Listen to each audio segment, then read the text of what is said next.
The sun burned low over the horizon, painting the prairie gold as dust swirled around the narrow dirt road leading into the small town of Laramie Ridge.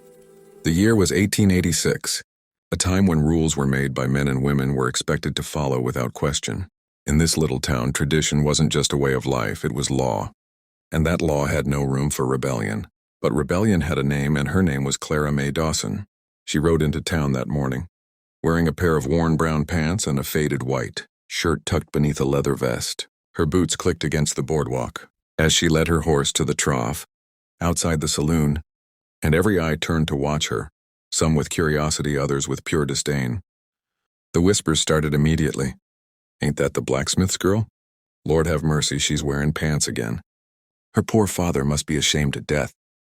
Clara didn't care. She had stopped caring long ago. Her mother had died when she was just 10, and her father had raised her like the son he never had, taught her to ride, to shoot, to mend saddles and shoe horses. By the time she turned 20, she could outwork half the men in town. But no matter how much she proved herself, they still saw her as a woman who forgot her place. That afternoon, the sheriff's voice thundered down the main street.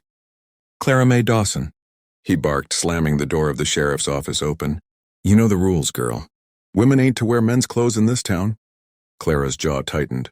"They're not men's clothes, Sheriff. They're mine." The crowd that had gathered outside the general store gasped as if she'd spat fire. The sheriff's face reddened. "You best watch your tone, missy. You're fixin' to earn yourself a lesson." Clara crossed her arms. "You go ahead and try to teach it." Minutes later, she was dragged to the middle of town, her wrists bound. The sheriff made a show of it, calling her a disgrace, warning every woman in sight that if they followed her example, they'd meet the same fate. And just as the sun reached its peak, Clara felt the sting of the whip cut across her back. Not enough to break skin, but enough to break pride. Yet she stood tall. She didn't cry. She didn't bow. "You can shame me all you want," she said through gritted teeth, "but you'll never own me." As the crowd dispersed, some shaking their heads, others whispering words of pity, Clara's knees buckled. Her father tried to reach her, but the sheriff pushed him back. "Best keep your girl at home, Thomas Dawson," he growled, "before she ruins herself completely." When the street finally emptied, Clara lay in the dust, half conscious, the echo of laughter still ringing in her ears. The morning sun crept across the dusty plains, spreading light over the quiet town of Redstone. It was a place where gossip traveled faster than the wind, and the memory of Clara's punishment had already become a tale retold in every corner store and saloon. Men laughed over their whiskey, women whispered behind their bonnets, and children pointed whenever Clara walked by. Yet beneath the shame and pain that lingered in her heart, something inside her had hardened, an ember of defiance that refused to die.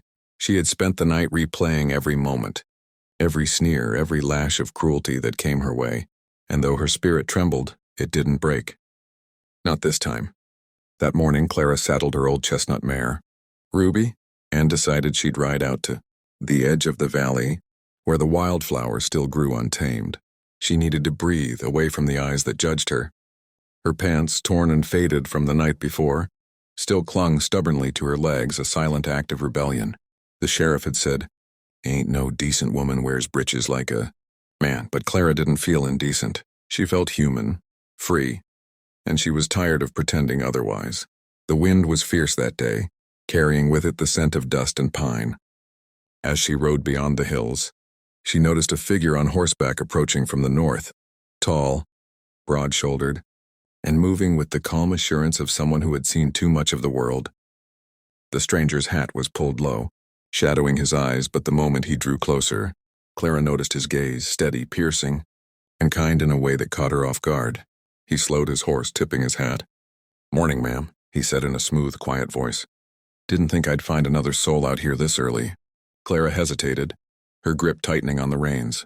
"Most folks don't wander where they're not welcome," she said cautiously. The man chuckled softly.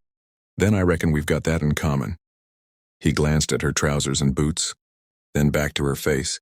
"You're braver than most riding out like that after what they done to you." Her heart skipped. "You heard?" she asked, her tone laced with bitterness.